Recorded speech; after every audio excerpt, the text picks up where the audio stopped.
Assalamualaikum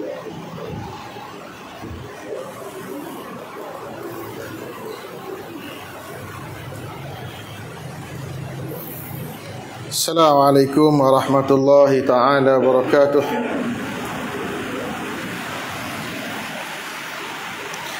Alhamdulillahi rabbil alamin, wal aqibatu lil muttaqin wala udwana illa ala zalimin. Wassalatu wassalamu ala rasulillah wa ala alihi wa ashabihi wa man da'a bi da'watihi wastanna bi sunnati ila yaumiddin, amma ba'd. Qala ta'ala, qala rabbi shrah li sadri wa yassir li amri wahlul 'uqdatam min lisani yafqahu qawli. Qalu subhanaka la ilma lana illa ma 'allamtana innaka antal alimul hakim. Wala hawla wala quwwata illa billahil aliyyil azim. Muslimin dan muslimat, hadirin hadirat yang dirahmati Allah, kita menyambung kitab Bahrul Madhi, Syarah Mukhtasar Jami' Tirmizi, juzuk yang ke-14, muka surat 140. Kita hampir menamatkan bab berkaitan dengan faraid. Berbaki lagi 2 bab, 3 bab sebelum kita beralih pada bab-bab yang baru berkaitan dengan wasiat. Qala al-musannif rahimahullah,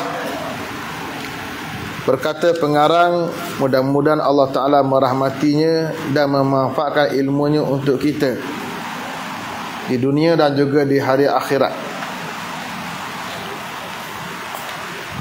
Babun ma jaa fi ibtali mirasi waladi zina. Bab yang datang ia pada menyatakan, pada membatalkan pusaka anak zina. Kita nak bincang pada malam ini tentang pusaka anak yang disebut sebagai anak zina, ataupun sebahagian istilah pada hari ini menggunakan perkataan anak tidak sah tarah.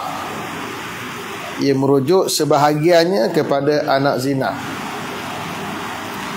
Ketahuilah kiranya, wahai saudaraku, siapa yang berzina dengan seorang perempuan yang merdeka atau perempuan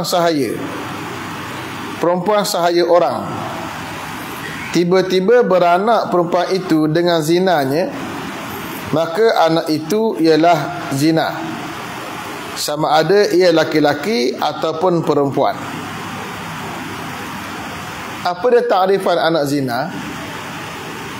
Anak yang lahir bukan daripada pernikahan yang sah, ataupun bukan lahir daripada pernikahan yang syubhah. Bahasa mudahnya, anak luar nikah, tak ada pernikahan, maka anak itu dipanggil anak zina. Mungkin berlaku pernikahan, berlaku pula hukum berkaitan sah ke tidak akad pernikahan terkemudiannya, lalu kemudian dihukumkan sebagai nikah fasid, pun tak dipanggil anak zina kalau berlaku anak. Atau berlaku persetubuhan yang dipanggil wat'u syubhah, persetubuhan kerana keliru, kerana samar, maka anak yang berlaku disebabkan persetubuhan yang syubhah bukan anak zina. Ada orang dia kembar, 2 kembar duduk serumah, disebabkan kembar bertukar tengah malam tak sedar, menyebabkan yang si laki-laki bersetubuh dengan bukan isteri dia sebab kembar, ingat serupa, tengah malam gagal ke mana masuk bilik orang lain. Isteri pun tak perasan muka serupa. Rupanya bukan suami, berlaku persetubuhan. Kemudian mengandung. Bila mengandung melahirkan anak, anak itu bukan anak zina, itu anak persetubuhan syubhah. Yang kita bincang malam ni anak yang lahir bukan sebab pernikahan. Bukan pernikahan yang sah, bukan pernikahan yang dihukum kemudian sebagai fasid, sebagai tidak sah, atau bukan sebab watu syubhah ataupun persetubuhan kerana syubhah. Ni anak tak ada nikah. Berlaku persetubuhan antara seorang laki-laki dan seorang perempuan yang tak ada hubungan nikah, lain daripada apa disebutkan tadi, mengandung, maka anak itu anak zina. Perbahasan kita malam ni ialah tentang berkaitan dengan warasah, pusaka. Adakah anak zina mewarisi pusaka ibu dan juga ayah dia?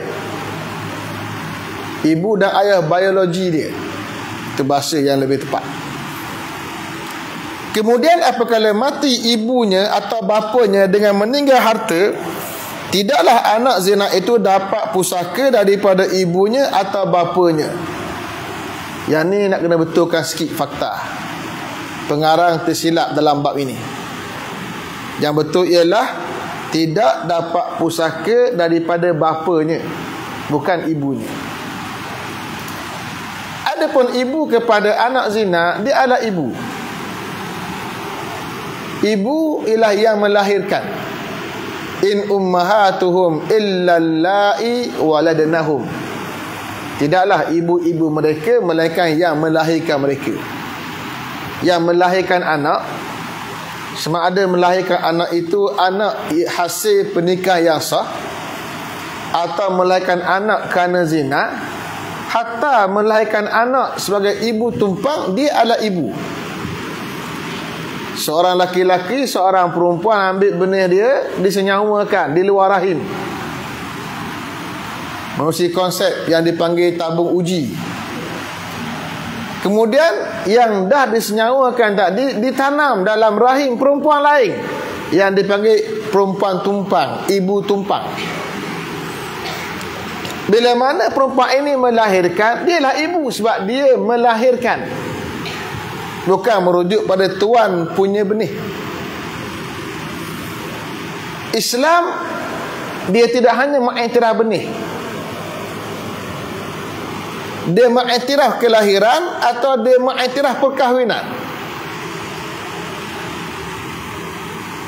Itu nombor satu kaedah. Macam mana? Berlaku di zaman Nabi SAW. Seorang sahabat namanya Sa'ad bin Abi Waqqas. Nanti kita akan bincang tentang siapa dia Sa'ad dalam bab yang ke depan nanti, dalam bab wasiat. Saya akan huraikan lebih detail tentang Sa'ad bin Abi Waqqas. Sa'ad bin Abi Waqqas mendakwa seorang anak kepada Zam'ah sebagai anak kepada saudara dia bernama Utbah. Utbah bin Abi Waqqas. Utbah bin Abi Waqqas saudara kepada Sa'ad bin Abi Waqqas. Dia beritahu pada Sa'ad, dia kata anak pada Zam'ah tu bukan anak Zam'ah, tu anak aku. Kenapa? Dia berzina dengan hamba perempuan kepada Zam'ah. Maka bila Sa'ad tahu, selepas saudara dia mati, dia ke Makkah Al-Mukarramah, dia tengok anak yang dikatakan anak Utbah tadi, muka lek-lek Utbah, saudara dia. Muka lek-lek, muka yang memang hampir serupa. Ada meh. Dia anak dengan pak ni, ke mana ada meh dia. Nak tengok muka anak kadang-kadang masa umur 20-an, itulah muka ayah dia dulu masa umur 20-an. Dah umur 40-an, 50-an mungkin berubah lah sikit, tapi hak muda tu kopi. Dia tengok muka lek-lek macam muka Utbah, saudara laki-laki dia. Maka dia adukan kat Nabi SAW dan buat dakwaan, anak ini anak pada, bukan anak Zam'ah, anak pada Utbah. Nama anak itu Abdul Rahman. Lalu seorang lagi anak pada Zam'ah, namanya Abdun. Abdul ini abang kepada Abdul Rahman tadi. Dia membantah. Dia kata anak ni anak Zam'ah, bukan anak Utbah. Ini anak Zam'ah. Kenapa? Kerana ibu kepada anak itu, ibu pada Abdul Rahman itu, dia adalah hamba kepada Zam'ah, dan Zam'ah menyetubuhi dia. Perempuan yang jadi hamba ini, bila dia beranak anak tuan dia, dia jadi orang merdeka, dia panggil Ummu Walidah atau Ummul Walad atau Walidah, ibu kepada anak. Maka dia kata ni anak Zam'ah, bukan anak Utbah. Kan hukum Islam, bila seorang tu ada hamba, hamba tu disetubui, hukumnya adalah halal, sama hukum perkahwinan. Anak dia anak yang sah, anak yang halal, bukan anak zina. Tapi Utbah mengaku tu anak dia, dia berzina dengan hamba kepada Zam'ah. Maka kedua-dua orang ini mengadu pada Nabi sebagai qadin. Nabi adalah pemerintah, Nabi adalah qadin, ada juga hakim pada ketika itu, untuk buat keputusan. Lalu kata Nabi SAW, Nabi kata, Nabi tengok dulu. Nabi tengok, memang anak ni rupa macam Utbah. Tapi kata Nabi SAW, al-waladu lil firash walil ahiri zajar walil ahiril hajar. Anak itu berdasarkan katil, dan bagi orang yang berzina, al-hajar, disekat. Katil satu istilah merujuk pada perkahwinan, atau merujuk kepada perempuan yang jadi hamba dan disetubui oleh tuannya, dia panggil firash. Firash katil. Itu kata-kata kinayah, menunjukkan pada perkahwinan. Anak itu adalah berdasarkan firash, berdasarkan katil. Oleh kerana Zam'ah telah menyetubuhi hambanya, kemudian hambanya beranak, dia menjadi walidah, dianggap sebagai walidah, isteri kepada, ataupun dianggap perempuan yang melahirkan anak bagi pihak Zam'ah. Lalu Nabi SAW menghukumkan anak itu anak pada Zam'ah, bukan anak Utbah. Maknanya apa? Nabi iktiraf firash. Oleh kerana ketika mana hamba itu bersama dengan Zam'ah berlaku zina, oleh kerana hamba itu milik Zam'ah, bukan milik orang yang berzina, yang lahir itu walaupun confirm anak itu bukan benih Zam'ah, benih orang lain, muka orang lain. Kalau pergi buat test menggunakan keadaan moden pada hari ini, DNA sekalipun confirm dia anak orang lain, bukan anak yang mempunyai perkahwinan tadi, tetap dihukumkan anak kepada Zam'ah. Itulah dia kaedah yang dipegang oleh para alim ulama untuk menyatakan bahawa bukan benih menjadi penentuan. Penentuannya adalah perkahwinan.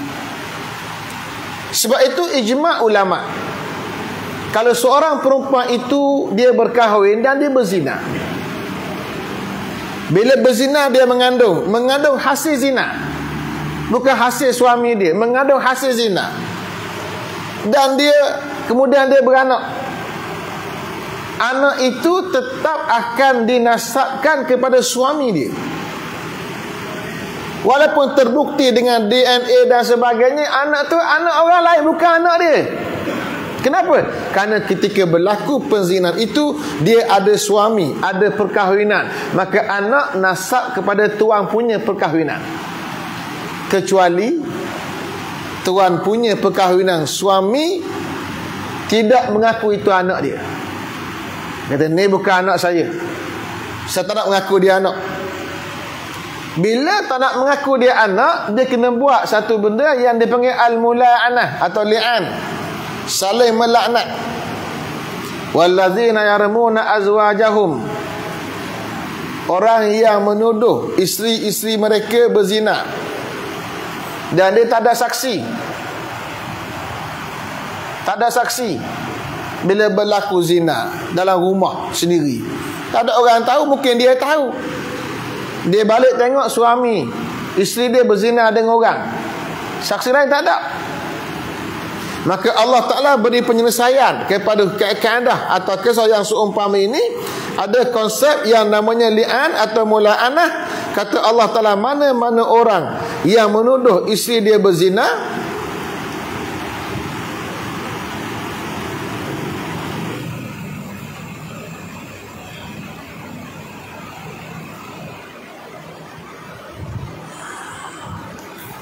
walam yakun lahum syuhada'u illa anfusuhum, dia tak ada saksi. Saksinya berapa? 4 orang saksi dalam kaedah Islam. Melainkan diri dia seorang je saksi. Fa syahadatu ahadihim arba'u syahadatin billah, maka dia kena buat kesaksian. Kesaksian menggantikan 4 kesaksian dengan cara bersumpah dengan nama Allah. Dia kena sebut, wallahi, demi Allah, innahu la minas sadiqin, dia tergolong kalangan orang yang cakap benar. Dia kena sumpah, wallahi saya cakap benar, wallahi saya cakap benar, wallahi saya cakap benar, wallahi saya cakap benar. 4 kali sumpah.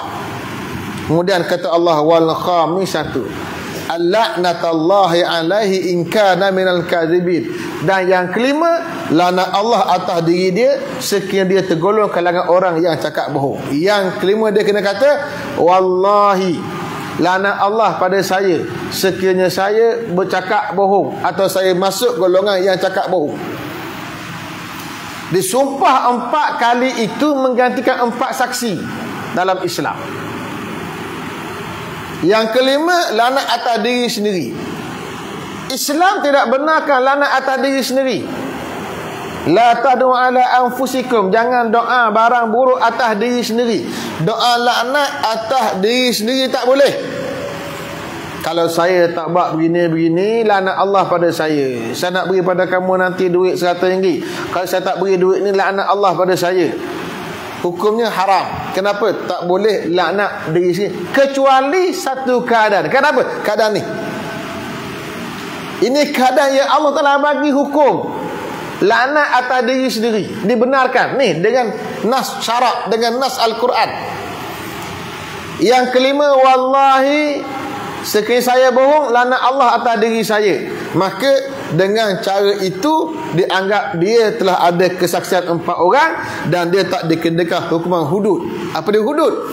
Hudud 80 rotang bagi orang yang tuduh orang berzina, tak ada saksi yang 4. Dengan sumpah dia tadi melepaskan diri dia sebagai seorang suami.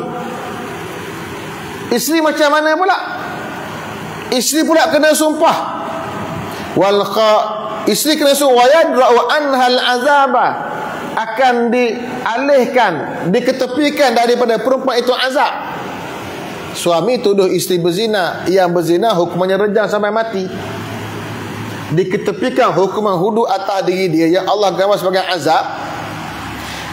Antashhada arba'a syahadatin billah, bahawa perempuan itu pula buat kesaksian 4 kali dengan nama Allah. Wallahi innahu laminal kadzibin, suami dia tergolong kalangan orang yang cakap bohong. Dia kena sumpah, wallahi suami saya bohong, wallahi suami saya bohong, wallahi suami saya bohong, wallahi suami saya bohong. 4 kali sumpah bahawa suami dia bohong. Wal khamisatu, kata Allah, dan yang wal khamisata, dan yang kelima, syahadah dia yang kelima, an ghadaballahi 'alaiha, kemurkaan Allah atas diri dia, in kana minas sadiqin, sekiranya suami dia bercakap benar. Yang kelima dia kata, kalau suami saya cakap benar, maka murka Allah lah atas diri saya. Maka dengan cara macam tu, suami dia tak kena hukuman hudud, tuduh orang berzina yang 80 sebab. Isteri pula tak kena hukuman rejam sebab dia tak mengaku. Tapi apa yang berlaku? Yang berlaku ialah suami isteri ini terpisah. Terpisah, tak boleh balik dah. Putus dah. Macam berlaku talak 3, terpisah dah, habis dah. Yang kedua, di situlah penafian nasab, bahawa anak dia tu bukan anak saya.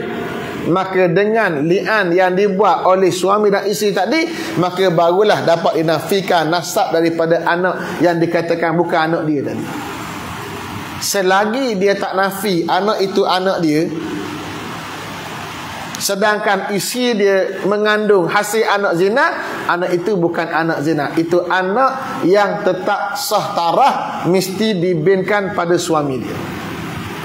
Itu ijma' ulama', menunjukkan bahawa Islam tidak mengiktiraf benih semata-mata. Islam mengiktiraf perkahwinan.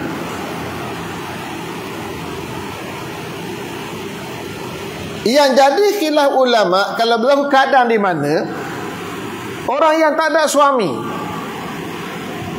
dia tak ada suami, bila tak ada suami dia berzina, dia mengandung. Bila dia mengandung, anak tu anak zina. Sebab tak ada suami yang dapat dinasabkan anak itu. Kerana anak tak boleh dinasab kepada bukan perkahwinan. Walaupun benih dia terbukti benih dia, dia tak dapat dinasab kepada tuan punya benih. Kenapa? Kerana Islam hanya iktiraf perkahwinan. Sebab tu kata Nabi, walil ahiri hajar, bagi orang yang berzina sekat, tak ada kaitan nasab dengan anak ini. Cuma pendapat sebahagian ulama dalam bab yang awal tadi, ijma' ulama sepakat. Dalam kes yang kedua ada sedikit khilaf kalangan ulama. 4 mazhab kita, Syafi'i, Maliki, Hanbali, Hanafi, tidak mengiktiraf benih yang hasil zina. Tetapi ada pendapat sebagian tabi'in yang dipegang juga oleh ulama seperti Al-Imam Ibn Taymiyah dan juga Al-Imam Ibn Qayyim, dan dijadikan fatwa oleh Majlis Fatwa Jawatankuasa Fatwa Negeri Perlis, iaitu sekiranya tuan punya benih bersedia mengaku itu dia punya benih dan berkahwin dengan perempuan itu, maka boleh dinasabkan anak itu pada laki-laki itu dalam keadaan dia berkahwin, bukan tidak berkahwin. Perempuan yang mengandung sebab zina dengan dia, dia pun kahwin. Bila kahwin, lepas kahwin dia beranak. Oleh kerana perkahwinan berlaku ketika melahirkan anak, anak itu dalam keadaan perkahwinan, pendapat majoriti ulama, anak itu anak zina. Kerana berlaku sebelum berlakunya perkahwinan. Dalam kaedah negara kita, dia tak guna perkataan bin. Sama ada dibinkan kepada ibu dia ataupun tak ada bin. Dia panggil macam kaedah anak angkat. Nama sekian-sekian anak, kemudian terus kepada suami ayah dia yang dia asal tuan punya benih, tak nama dia, tak ada bin. Itu kaedah yang dibuat di Malaysia. Jadi pendapat majlis fatwa kita ialah itu anak zina. Cuma Jawatankuasa Fatwa Perlis ambil kaedah beza. Dia kata kalau berlaku perkahwinan dan tuan punya perkahwinan, suami bersedia nasab pada diri dia, maka dapat nasabkan kat diri dia untuk ambil kaedah menutup aib. Ini berdasarkan satu riwayat daripada Ad-Darimi, pendapat sahabat, pendapat seorang tabi'in bernama Sulaiman bin Yasar, dan juga pendapat 2-3 orang lagi tabi'in antara Hasan Basri. Kata dia, ayyuma rajulin ata ila gulamin, mana-mana orang datang pada seorang budak, yaz'umu annahu bunun lahu, yang dia dakwa itu anak dia, wa annahu zana bi ummih, dan dia berzina dengan ibu dia, walam yadda'i zalikal gulama ahadun, dan tak ada seorang yang mendakwa itu anak dia, maka fahuwa yarisuh, anak dia boleh mewarisi dia, atau dia boleh mewarisi anak dia. Berdasarkan pendapat itu, maka dapat dinasabkan kepada tuan punya benih yang dah berkahwin dengan perempuan yang beranak tadi. Itu fatwa Perlis, tapi fatwa tak dipakai oleh Malaysia secara umumnya, oleh negeri lain kecuali negeri Perlis saja. Tujuannya apa? Tujuan nak tutup aib. Maka terpulanglah pada masyarakat macam mana keadaan dalam disebut oleh Al-Imam Ibnu Qudamah. Dia guna ayat, dia ambil petikan daripada Abu Hanifah. Kata Abu Hanifah imam mazhab Hanafi, yang saya sebut tadi pendapat mazhab Hanafi secara umum. Kata Imam Abu Hanifah, la ara ba'san, aku lihat tak ada masalah. Iza zana ar-rajulu bil mar'ati fahamalat minhu, jika seorang laki-laki berzina dengan perempuan lalu perempuan itu hamil, an yatazawaja, dia berkahwin dengan perempuan yang hamil itu, dia tuan punya benih, ma hamliha, berserta kandungan dia tadi, wa yasturu alaiha, dan dia menutup aib. Nak tutup aib dia laki bini yang berzina sebelum kahwin, nak tutup aib anak yang bakal lahir, dan menutup aib yang panjang yang mungkin orang ukit berzaman-zaman, dan mungkin memalikkan pula pada keluarga dan sebagainya. Nak tutup aib tadi, kata Imam Abu Hanifah, boleh. Wal waladu waladul lahu, anak itu anak dia. Itu pendapat Al-Imam Abu Hanifah, selaras dengan pendapat tabi. Ini fatwa yang diambil oleh Jawatankuasa Fatwa Perlis. Saya maklum sekadar ilmu. Amalannya amalan yang kita amalkan sekarang, anak luar nikah. Agar tidak ada orang yang bermudah-mudah, tak apa, tidur dulu sebelum akad nikah, lepas tu kita akad nikah, kita anak kita ya. Orang tak tahu, dosa tetap dosa. Tapi ada pendapat yang saya sebutkan tadi, ini kerenganan jika berlaku keadaan nak tutup aib, itulah pendapatnya. Fokus kita malam ini tajuk anak zina tadi. Anak zina, dia anak pada ibu yang berzina, bukan anak pada tuan punya benih yang berzina. Kerana Islam tidak iktiraf benih, dia iktiraf perkahwinan.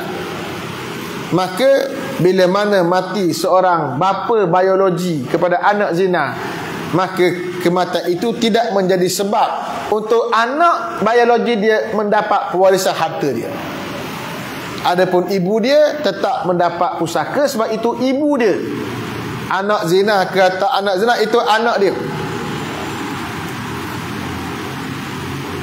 Maka itulah dihukum oleh Nabi kita Muhammad sallallahu alaihi wasallam. Silap baca. Bermula dalil yang menunjukkan atas yang demikian itu ialah sebagai hadis yang dikeluarkan oleh Abu Isa At-Tirmizi dengan katanya, an Amrin ibni Shu'aib an abihi an jaddi anna Rasulullah sallallahu alaihi wasallam qala ayyuma rajulin ahara bi hurratin aw amatin fal waladu waladu zina la yarisu wala yurasu.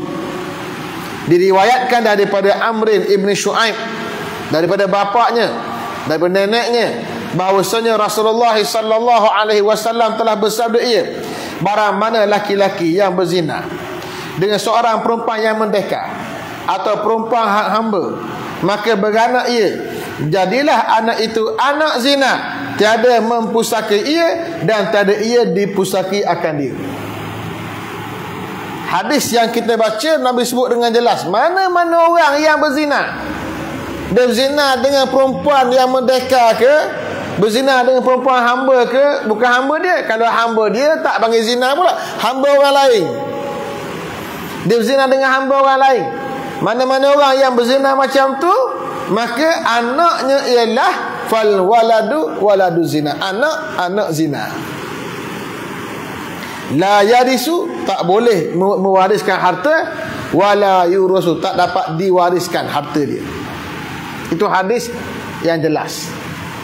Dah tadi kenapa pula ada pendapat tabi'in yang benarkan nasab tadi?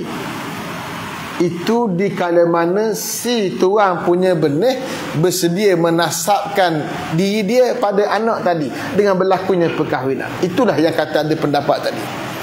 Dalam keadaan biasa, anak zina, sepakat ulama tak boleh mewarisi harta. Hari ini zina berluasa. negara barat. Mereka duduk serumah bersekedudukan. Mereka berzina, melahirkan anak, dan anak dinasabkan kepada diri mereka, pada si bapa. Ini menjadi satu benda yang global, kemungkaran yang dianggap biasa oleh masyarakat. Dan kita pun iktiraf juga bila mana kita mengagung-agungkan artis-artis barat yang ada anak-anak luar nikah yang seumpama ini. Dan kemungkaran itu mula merebak ke negara kita. Sudah ada pihak yang cuba menunjukkan biasa je, tak ada apa. Dalam kes perempuan yang menghina Islam, menghina Nabi, dengan tanggalkan pakaian, dengan selamba menyatakan dia ada suami, tapi ada 7 orang boyfriend. Selepas dia hantar pulang daripada kes, balik ke rumah dia, disebut oleh boyfriend dia, tak ada apa-apa. Nak menjadikan normalisasi zina. Maka menjadi kewajipan kita memperingatkan umat, zina adalah dosa yang sangat besar, yang mewajibkan hukuman hudud bagi yang belum pernah merasai nikmat perkara persetubuhan hasil nikmat perkawinan yang sah. Nikmat persetubuhan hasil perkawinan yang sah, hukumannya 80 sebatan. Bagi yang dah merasai nikmat persetubuhan hasil perkawinan yang sah, maka yang tu direjam sampai mati. Menunjukkan besar dosa zina, dan ia berlaku sepanjang zaman. Bab majaa fi man yarisul wala'at. Bab yang datang ia pada menyatakan orang yang mempusaki wala'. Yang ni kita dah bincang sikit dalam 3-4 minggu lepas. Konsep wala'. Wala' di sini merujuk kepada wala' hubungan antara tuan punya hamba dengan bekas hamba yang dimerdekakan oleh dia. Wahai saudaraku, wala' itu artinya pertalian, memerdekakan abdi. Lihat keterangan yang panjang sebelum ini dalam Mazmur 149, iaitu seorang membeli abdi atau jariah hamba perempuan, kemudian dimerdekakannya abdi atau jariah itu. Maka antara abdi dan orang yang merdekakan dia ada pertalian, iaitu kemerdekaannya. Maka itulah dinamakan sebagai wala'. Misal, anak dengan bapa, bukankah ada pertalian antara keduanya, iaitu kebapaan? Maka demikianlah juga antara hamba yang merdeka dengan tuan penghulunya ada pertalian juga, iaitu nama al-wala'. Seorang anak berhubung dengan bapa kerana ubuwah, kebapaan. Seorang anak berhubung dengan emak kerana keibuan dia, umumah. Itu penyebab kepada hubungan nasab.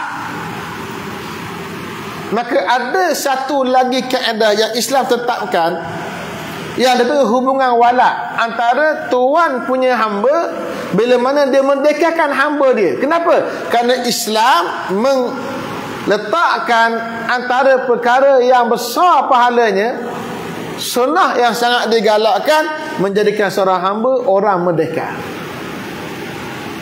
Oleh kerana Islam meletakkan besar pahala orang yang merdekakan hamba, maka Allah ganti di dunia dengan satu benda namanya wala'.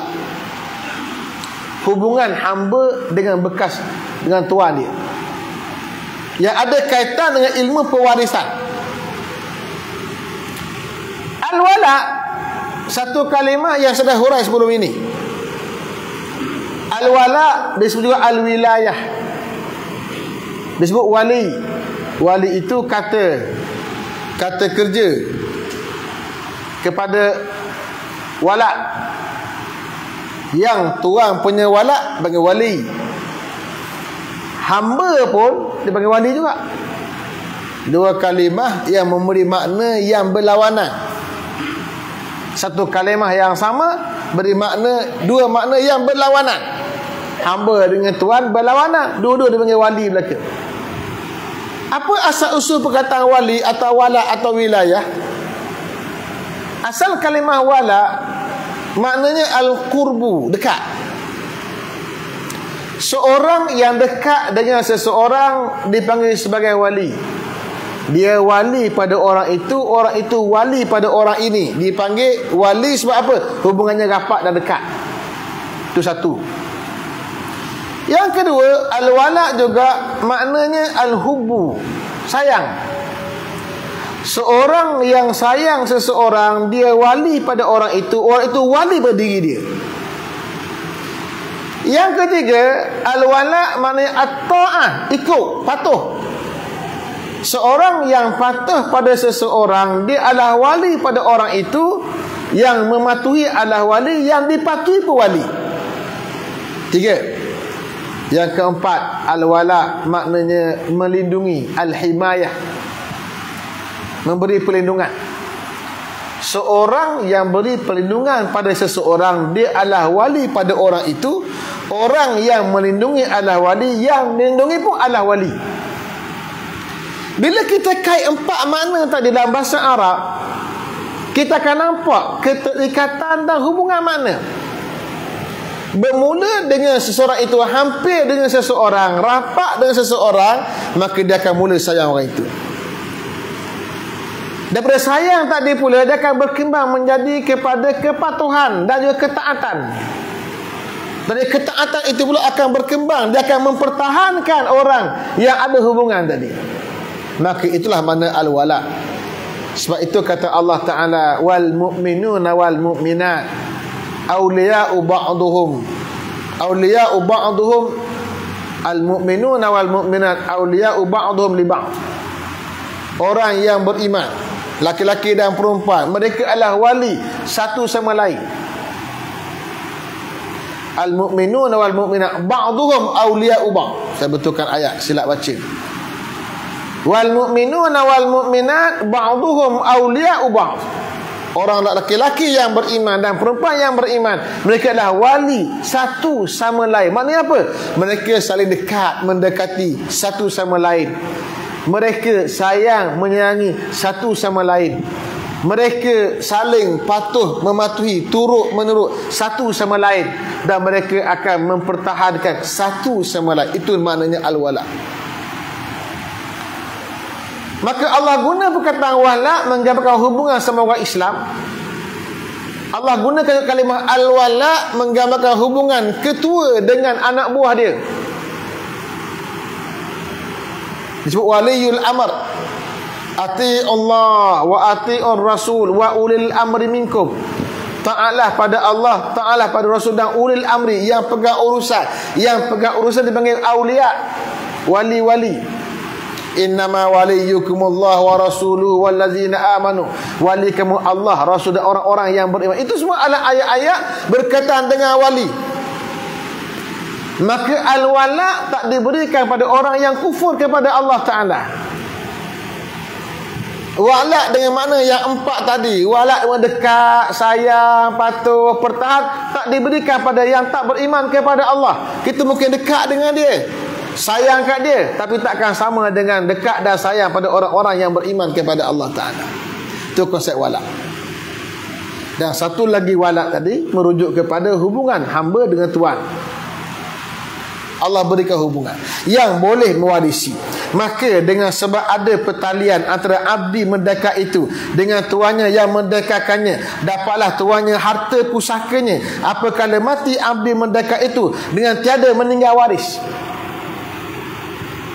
Bila mana seorang hamba mati, harta si hamba tak ada pewaris yang terima. Dia tak ada adik-beradik, tak ada mak pak, tak ada anak-anak, tak ada belaka, dia kosong. Maka di kala itu yang boleh mewarisi harta dia ialah tuan dia. Kita dah baca bab dalam 3-4 minggu lepas. Macam mana Nabi SAW ada hamba dia yang panjat pokok kurma jatuh, bekas hamba dia. Tapi oleh kerana Nabi tidak boleh menerima warisan, Nabi sebagai Nabi tak boleh menerima warisan, maka Nabi suruh cari siapa dia waris yang boleh mewarisi dia. Kalau tak ada, akhir dia hantar ke Baitul Mal. Hukum asalnya macam mana? Sepatut Nabi dapat, sebab Nabi tuan pada bekas hamba dia. Dia ambil keadaan kat situ, Nabi atau tuan hamba dapat mewarisi harta. Tapi kalau tuan dia mati, hartanya tak diwarisi oleh hamba dia, bekas hamba dia. Hanya hamba dia kalau mati. Sebab apa? Sebab hamba itu termerdeka, menjadi orang merdeka, tentu ada padanya sumbangan besar daripada si tuan hamba. Seperti mana hubungan antara anak dengan ayah, asal hubungan nafkah, ayah bagi nafkah pada tempoh yang panjang, demikianlah tuan punya hamba, dia beri nafkah kepada hamba dia. Sekurang-kurang kos dia beli hamba, dia beli, dia merdeka, itu kos dia. Tapi kerana sayang pada agama Allah, dia leburkan harta dia, dia merdekakan hamba jadi orang merdeka. Maka atas pun itulah, maka dihubungkan dengan si tuan hamba, maka diberikan harta pewarisan. Dikala hamba tidak ada waris yang boleh mewarisi harta dia. Misalnya Abdullah menjual masuk kepada Ali, kemudian daripada sudah Ali membeli masuk, langsung dimerdekakannya. Seperti dibuat oleh sahabat Nabi Abu Bakar. Dia beli Bilal. Bila beli Bilal, ketika Bilal diseksa oleh tuan dia, Abu Bakar beli. Lepas beli, dimerdekakan Bilal. Kemudian mati masuk dengan meninggal harta beberapa banyak. Ketika seorang hamba jadi hamba, harta dia milik tuan dia. Itu kaedah. Harta milik tuan.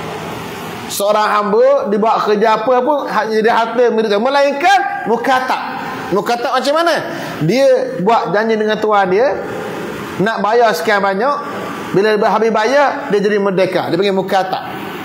Maka hamba yang buat janji dengan tuan dia, dia panggil mukatab. Dia boleh pergi kerja, cari harta, nak bayar tuan dia. Harta tu harta dia, nak bayar tuan dia. Kalau tak ada perjanjian, harta dia, harta tuan dia, sebab dia adalah milik tuan dia. Itu hukum perhambaan. Zaman telah berlalu. Lepas dia merdeka, apa dia buat kerja? Harta-harta dia punya. Dan tiada meninggal seorang waris. Dia mati ada harta, waris dia tak ada, maka hartanya itu semuanya dapat kepada Ali. Siapa Ali? Tuan punya pada masuk tadi, yang asal. Dan tiada dapat apa suatu kepada Abdullah. Abdullah siapa dia? Tuan punya asal. Tuan punya asal masuk, dia tidak merdekakan anak masuk, dia jual. Dia tak ada hubungan.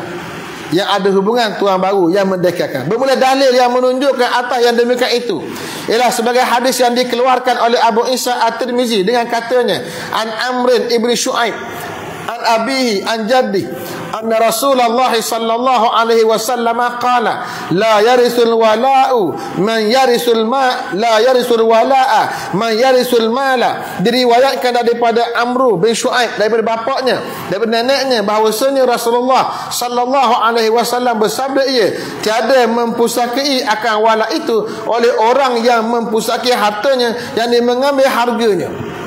Maksudnya apa? Al-wala tak akan diwarisi oleh orang yang ambil harta. Tuan punya asal, dia jual hamba. Jual hamba, dia ambil harta. Dia dah mewarisi harta awal-awal lagi dah. Maka dia tak ada kaitan dah. Wala itu milik orang lepas dia, yang dah beli hamba. Dia habiskan harta dia, dia merdekakan hamba tu. Wala itu milik dia, bukan milik pada bekas tuan hamba yang lama yang jual. Sebab apa? Bekas tuan hamba yang asal tadi, mereka ni mewarisi harta dengan cara jual beli hamba tadi. Bahkan yang mempusakai harta peninggalan abdi merdeka itu ialah mu'tiknya, maknanya orang yang memerdekakannya apabila tiada waris baginya. Syaratnya bila tak ada pewaris. Hukum pusaka kepada asal. Mak, ayah, anak, adik-beradik, toki, ini hukum asal. Tak ada belaka. Zawul arham, yang ada hubungan rahim pun tak ada belaka. Maka hak akhir sekali boleh pergi kepada bekas tuan hamba. Tak ada juga pergi pada Baitul Mal. Kata Abu Isa At-Tirmizi, bermula ini hadis, cara isnadnya itu dengan kuat. Maknanya hadis ini tak apa kuat menurut isnad dia. Kata Al-Imam, kata Abu Isa At-Tirmizi. Bab majaa yarisun nisa'u minal wala'i. Bab yang datang ia pada menyatakan mempusaki perempuan itu daripada walak. Bab nak cerita walak ni bukan hanya orang lelaki je boleh. Kalau dia perempuan sekali pun samalah. Ketahuilah kiranya wahai saudaraku, telah lalu dalam bab dahulu daripada bab ini menerang akan makna walak dan misalnya.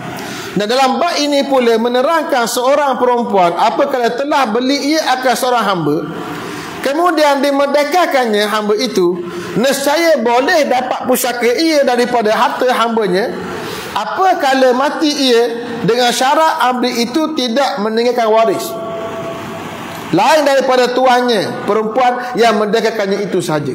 Samalah macam laki-laki tadi yang jadi tuan hamba. Bermula dalil yang menunjukkan atas yang dapat perempuan daripada pusaka abdinya yang mati itu ialah sebagai hadis yang dikeluarkan oleh Abu Isa At-Tirmizi dengan katanya, an Wa'ilata Ibn al-Asqa'i qala Rasulullah sallallahu alaihi wasallam, al-mar'atu tahuzu thalatha mawaritha atiqaha wa laqitaha wa waladaha allazi la anat alaihi wa waladaha allazi la anat alaihi. Diriwayatkan daripada seorang sahabat bagi Nabi sallallahu alaihi wasallam namanya Wa'ilah bin Al-Asqa radhiyallahu anhu, katanya telah bersabda Rasulullah sallallahu alaihi wasallam, bermula perempuan itu harus ia mencapai tiga pusaka.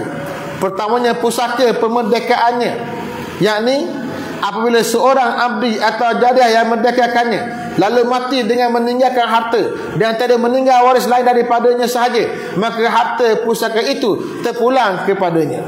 Dan keduanya, budak yang dijumpanya lalu dipeliharanya sampai besar dan mati ia dengan meninggalkannya, maka sepatutnya berikan harta itu kepadanya dengan jalan baitul mal dan bukan dengan jalan pusaka, kerana ia bukan waris pusaka.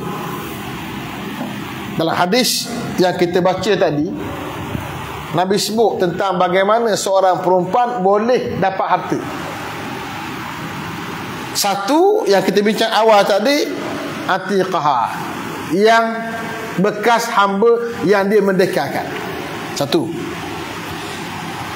Tambah ilmu untuk kita malam ni ialah yang kedua Nabi sebut, laqitaha, anak pungut. Dia jumpa anak tepi jalan, orang buang anak, dia ambil buat anak dia, anak angkat. Bila mana anaknya berharta akan datang, adakah si ibu angkat dapat harta pusaka? Tak dapat. Tapi Islam meletakkan kaedah aula bagi oleh baitul mal kat dia. Di kala mana anak itu tidak ada pewarisan dan harta itu akhir pergi kepada baitul mal bayar kepada ibu angkat tadi, nak menunjukkan bagaimana ruang dapat harta pusaka, bukan jalan pusaka dengan jalan baitul mal. Tapi Islam arahkan baitul mal, utamakan beri atau baitul mal kepada si ibu angkat. Kenapa? Menghargai jasa dia.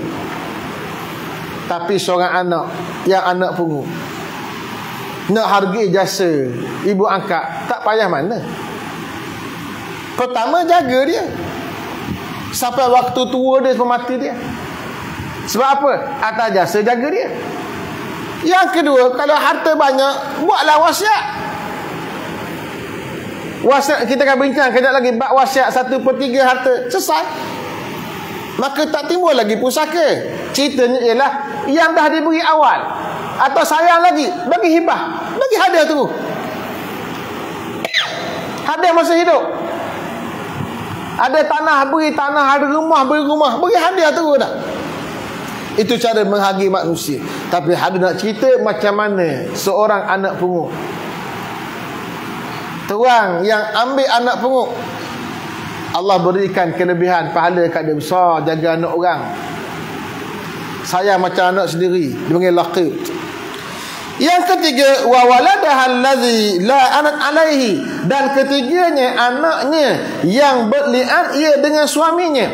Maka apabila mati anaknya, ia dapat ia akan hartanya. Apabila si mati, apabila ia mati meninggal harta. Anak lian anak mana? Hak tadi dia berzina. Ketika ada suami, dia mengandung, suami kata bukan anak dia, suami buat li'an dengan dia, buat mula anak untuk nafikan nasab, tapi anak itu anak dia. Mati anak dia, si ibu yang melahirkan anak yang dipanggil anak li'an tadi berhak mendapat harta pusaka daripada anak. Itu saya dah huraikan di awal tadi. Wallahu ta'ala alam, berakhir bab berkaitan dengan faraid. Kita ambil sikit lagi. Abwabul wasaya an Rasulillah sallallahu alaihi wasallam. Bermula segala bab wasiat. Di sinilah tempat bicaranya, itu hadis-hadis daripada Rasulullah sallallahu alaihi wasallam.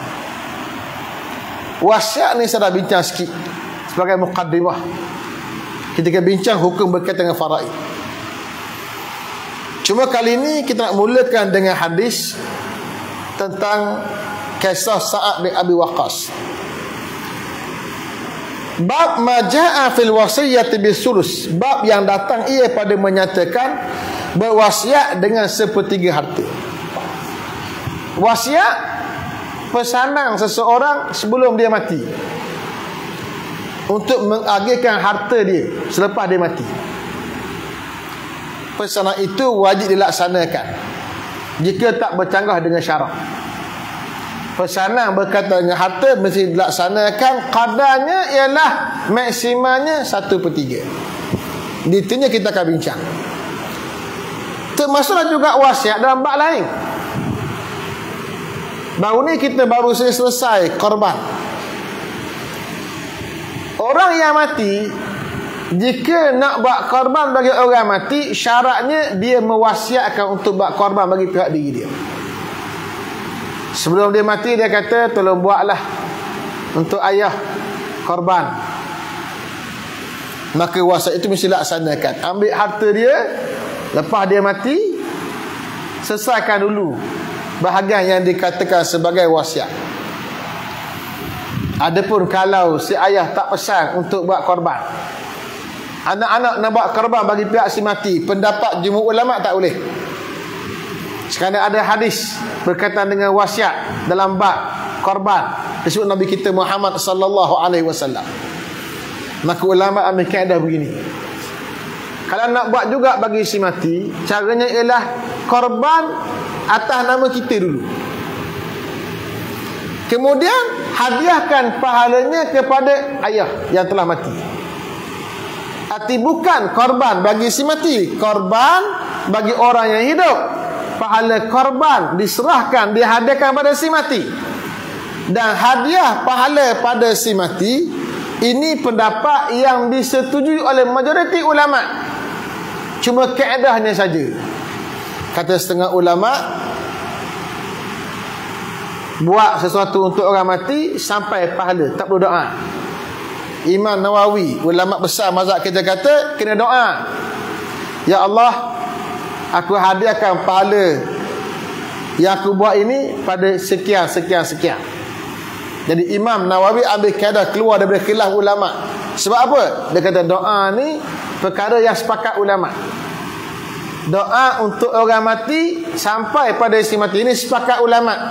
Ayat Quran yang sangat banyak, hadis pun banyak. Wallazina ja'u min ba'dihim yaquluna rabbana ighfir lana. Orang datang kemudian dia berdoa pada Allah, wahai Tuhan kami, ampunkan dosa orang-orang sebelum kami. Berarti doa sampai memanfaatkan orang mati. Tapi pahala amalan kita sampai ke tak? Jadi khilaf ulama. Kata majoriti ulama sampai. Imam Nawawi ambil jalan tengah. Dia kata cara nak sampai ialah doa. Ya Allah, sampaikanlah pahala perbuatan aku ini pada si mati fulan bin fulan. Maka kita dibuat orang pada hari ini yang buat tahlil. Dia baca Quran, dia zikir. Habis Quran, habis zikir, takkan zikir apa pun. Yang kita buat tahlil, la ilaha illallah, panggil tahlil. Kalau buat tasbih, panggil tasbih. Kalau buat takbir panggil takbir. Kalau buat tahmid, alhamdulillah panggil tahmid. Kita panggil tahlil sebab apa? Banyak dengan zikir la ilaha illallah. Lepas habis zikir la ilaha illallah, dibaca ayat Quran semua sekali, dia pun doa. Allahumma ja'al, ya Allah, jadikanlah thawaba ma qara'nahu, pahala apa yang kami baca itu, minal Quran karim, seumpama Quran kita baca, kama halalnahu min la ilaha illallah, yang kami tahlilkan dengan la ilaha illallah, hadiyatan wasilah, menjadi hadiah yang sampai. Mana kita doa? Tuan-tuan tak tahu, baca je, makna tak tahu. Yang saya baca tadi itu adalah versi saya lah, versi dalam buku-buku saya lain. Kadang kita fahamkan anda nak doa sampai pahala. Cuma yang diamalkan oleh kita di sini, nuhdiha ila ruhil Mustafa, hadis pada Muhammad sallallahu alaihi wasallam. Ni khilaf ulama pula. Dia kata Muhammad sallallahu alaihi wasallam tak perlu lagi kita doakan pahala untuk dia, doa untuk orang lain. Tu khilaf kat situ pula. Tak apalah, benda khilaf. Doa untuk sampai kepada Muhammad sallallahu alaihi wasallam, isteri-isteri dia, para salafus saleh, kalangan tabi'in, ulama dan sebagainya, masyayikh, guru-guru kita, mak ayah kita, dan semua, dan khususan ila ruhi man ijtama'na min ajlil yaum, dan khususnya untuk ruh yang kami berhimpun hari ini untuk diri dia. Itu yang dibuat tahlil tu. Jadi kalau berlaku perbezaan pendapat ulama, perbezaan itu kerana tadilah sampai ketidakpahala bacaan. Kalau sampai cara macam mana? Maka itulah takhrij yang saya sebut tadi, untuk mewajarkan apa dia kaedah yang bolehkan untuk amal semua benda-benda yang tadi. Kalau nak amal, yang tak setuju silakanlah, ada pandangan masing-masing pula. Kaedahnya kaedah doa agar sampai pahala. Dalam bab wasiat, dia wasiat buat satu benda, kena laksanakan. Dia wasiat itu tidak bercanggah dengan syarat. Kalau dia wasiat kata, nanti aku mati, tolong ambil harta aku sebahagian, hantar ke tempat-tempat maksiat sekian, tak boleh. Sebab apa? Tempat yang haram. Ketahuilah wahai saudara, wasiat itu ialah pesanan seorang, seperti katanya pada seorang lain, ambil olehmu daripada hartaku, kemudian dari matiku, RM500. Pengarang buat contoh RM500. Ni RM500. Tahun bila ni? Tahun 50-an ni. Kitab ni dikarang paling akhir, tak silap saya, tahun 54. Paling akhir tahun 54. 54 ke 64, itulah. Cek balik. Lama, 70 tahun dulu. RM500 zaman tu, bukan RM500 pada hari ni. Dulu RM500 ni gaji guru besar. Dengan RM500 tak cukup makan. Buatkan masjid atau buatkan sedekah wakaf, orang mengaji atau lainnya daripada sebarang ibadat yang berfaedah bagiku. Dia wasiat, dia kata ambil RM500 atau masjid tu, buat wakaf sekian-sekian, beli mushaf ke, buat untuk orang pengajar, apa-apa saja yang dia wasiatkan. Maka pesanan itu diluluskan dia. Kemudian daripada telah habis selesai hutangnya, bila nak kena selesaikan wasiat, lepas bayar hutang. Hutang selesai dulu. Hutang apa? Dua hutang. Hutang dengan Allah, hutang dengan manusia. Hutang dengan Allah apa dia? Dia patut pergi haji, dia sihat tu badan, hartanya ada, kemudahannya ada, dia tak pergi buat haji. Buat haji untuk dia ambil harta dia. Kecuali dia dah mohon tak dapat kerana disebabkan kota, maka gugurlah kewajipan atas diri dia. Itu hutang dengan Allah. Mudah hutang manusia pada hutang duit RM1, RM2, RM100, RM1000. Sebab itulah tuan-tuan, orang yang ada hutang dengan kita, kalau kecil-kecil, dia mungkin tak ingat. Kita nak kawan mandu pula, kita hapuskanlah. Ya Allah, aku hapuskan hutang dia pada aku. Hak hutang RM1, kemarin pergi kedai kopi, nak minum air, tinggal duit. Mak punya tegeriah nak bayar air, ayo. Mungkin dia lupa RM3, lupa lah. Kau RM300 tak lupa kot. Ni RM3 lupa. Kita nak minta malu. Dia ni tegeriah tak bayar duit aku tegeriah 2 tahun lah. Dah minta lah, malu nak minta buat tegeriah. Kalau malu, maafkanlah dia, hapuskanlah untuk dia. Allah ganti balik di hari akhirat Allah Subhanahu wa taala. Bila ada orang mati kita akan umum, tuan-tuan, siapa yang ayah saya atau ibu saya meninggal, ada hutang, tolong jumpa saya. Ataupun maafkan dia, hapuskan kira. Tak nak hapuskan, jumpa saya, kita bayar. Tak sekali ke bayar sikit-sikit. Hutang bagi si mati. Selesaikan hutang manusia daripada harta dia dulu. Dan diambil daripada hartanya. Menurut tilik, adakah wasiat itu lebih daripada 1/3 hartanya? Kemudian nak ambil bagi pusat, nak bagi wasiat banyak mana? Mesti tengok harta yang dia wasiatkan jangan lebih 1/3 harta. Sekiranya lebih daripada 1/3 harta, tak diluluskan dia, melainkan qadar 1/3 hartanya itu sahaja. Dia ada 10,000, dia wasiat 5,000 untuk masjid bagi beradu. Lepas ke tak? Boleh. Tapi lepas sekadar 1/3 saja. Banyak mana? 3,333 ringgit, 33 sen, .3333. Bagi lebih sikit. Minta reda para waris. 1/3 saja. Maka berwasiat itu telah disuruh oleh syarak kita dengan dalil seperti hadis yang dikeluarkan oleh Abu Isa At-Tirmidzi dengan katanya, Sa'd bin Abi Waqqas qala maridtu amal fathi maradan ashfaitu minhu 'alal mauti. Diriwayatkan daripada seorang sahabat bagi Nabi sallallahu alaihi wasallam, namanya Sa'd bin Abi Waqqas radhiyallahu anhu, katanya, telah kena sakit aku di Mekah pada tahun membuka negeri Mekah, iaitu diambil dengan perang daripada tangan kafir. Sakit aku akan sebagai sakit yang hampir aku mati daripadanya. Fa'atani Rasulullah sallallahu alaihi wasallam ya'uduni. Maka datang Rasulullah sallallahu alaihi wasallam ziarah ia akan sakit aku itu. Hadis ni dan hadis berkaitan wasiat, kebanyakan kitab-kitab hadis akan meriwayatkan hadis kisah Sa'ad. Sa'ad bin Abi Waqqas salah seorang 10 orang sahabat Nabi yang dijanjikan syurga oleh Allah Ta'ala. Itu nombor 1. Malam ni saya nak hurai sedikit tentang Sa'ad je. Masa pun tak lama dah. 10 orang sahabat yang Nabi sebut dalam hadis Sahih Bukhari Muslim, yang Nabi kata mereka ni ahli syurga. Kata Nabi sallallahu alaihi wasallam, Abu Bakar fil jannah. Abu Bakar dalam syurga. Umar fil jannah. Umar dalam syurga. Sampai 10 orang Nabi sebut nama dengan lafaz yang sama, dalam syurga.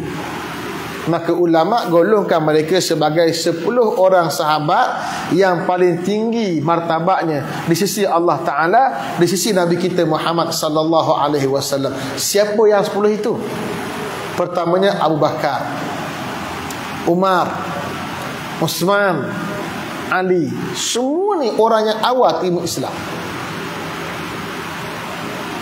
Abu Bakar orang pertama terima Islam kalangan orang dewasa. Ali orang pertama terima Islam kalangan kanak-kanak. Umar orang yang awal terima Islam kalangan orang Samsing, orang Bekeng. 4 orang ni semua menjadi khalifah. Kemudian Az-Zubair ibn Al-Awwam, suami kepada Asma. Asma ipar kepada Nabi, kakak kepada Aisyah. Kemudian Talhah ibnu Ubaidillah, 6. Kemudian Amr Rahman ibnu Auf, usahawan dan orang kaya Islam. Kemudian yang ke-8 Sa'd bin Abi Waqqas, orang kaya juga, punya Islam yang hebat. Kemudian Sa'id bin Zaid, seorang yang mustajab doa dia. Kemudian Abu Ubaidah ibn Al-Jarrah, paling perang Islam. Ini 10 orang. Salah seorang Sa'ad dikatakan orang yang awal terima Islam, orang yang ke-7 terima Islam. Dan dia masuk Islam ketika umur muda, 17 atau 19 tahun. Dan bila dia masuk Islam, Dia sangat rapat dengan mak dia. Mak dia sangat sayang dia. Mak dia sebut, kalau kamu tak nak keluar Islam, tak nak balik semula pada agama kamu, aku tidak akan makan dan minum hingga akhir aku mati. Dan biar orang kata bahawa aku mati sebabmu.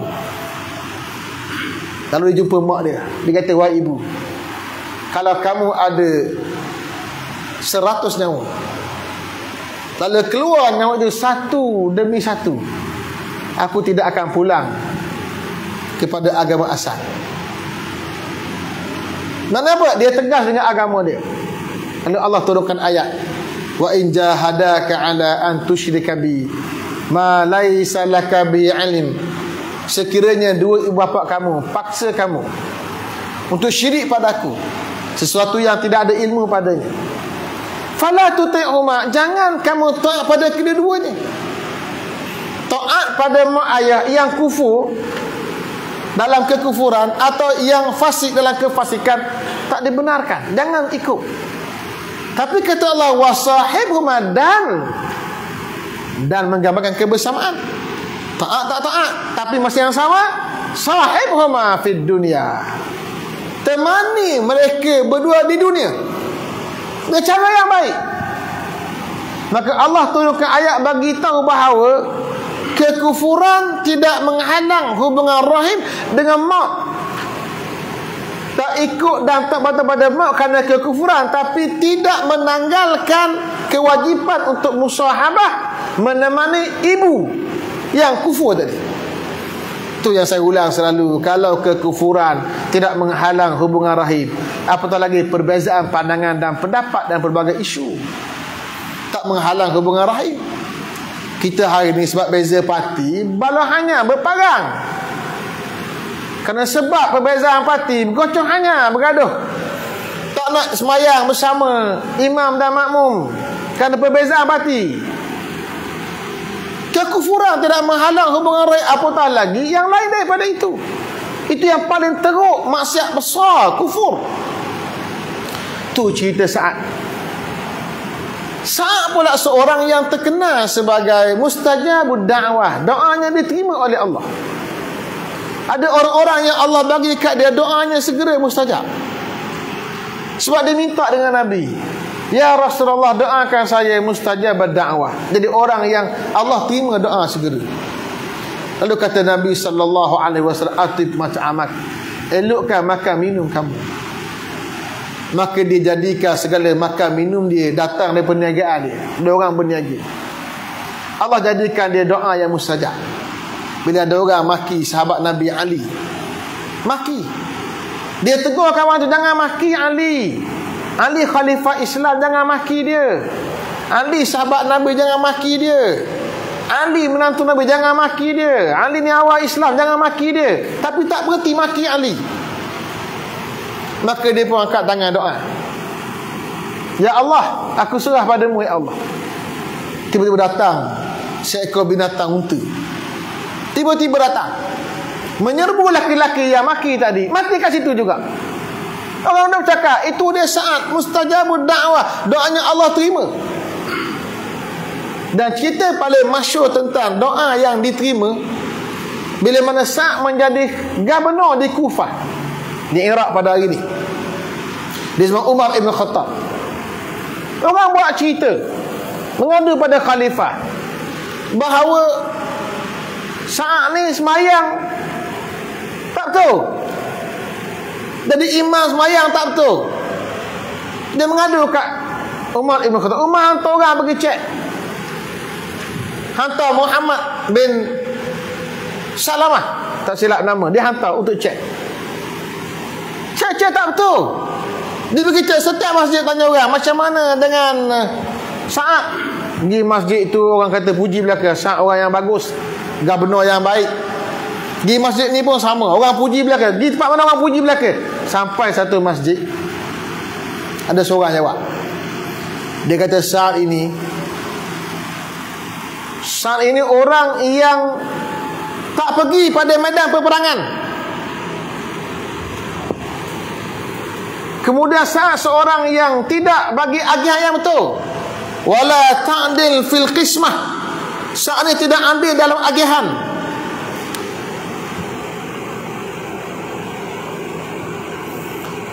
Inna Sa'dan kana la yasiru bisariyah. Sa'ad dia tak pergi keluar perang dengan tentera berperang, sariyah, kumpulan kecil berperang.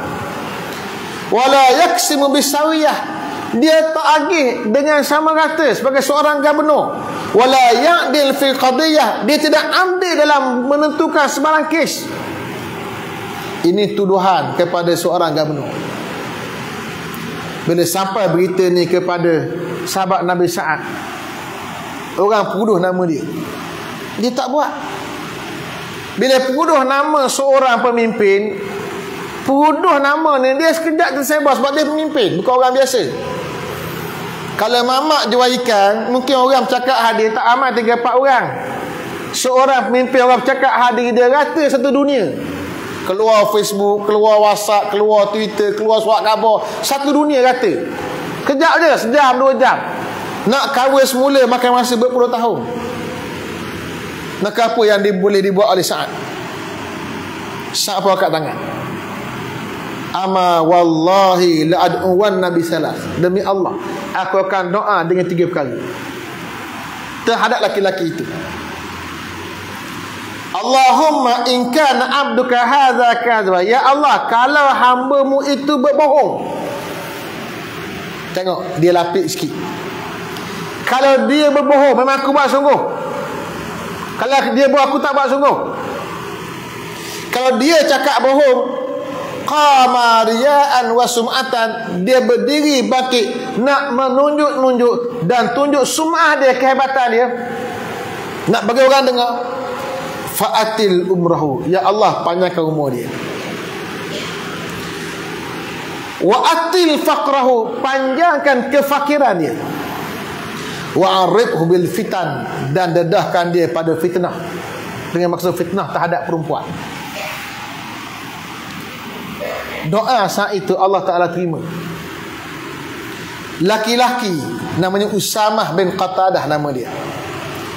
Laki-laki ni Allah panjangkan umur, sehingga kata perawi-perawi terkemudian, aku tengok dia ni tua, dia sampai hajibahu, 2 apa panggil ni, hajib ni,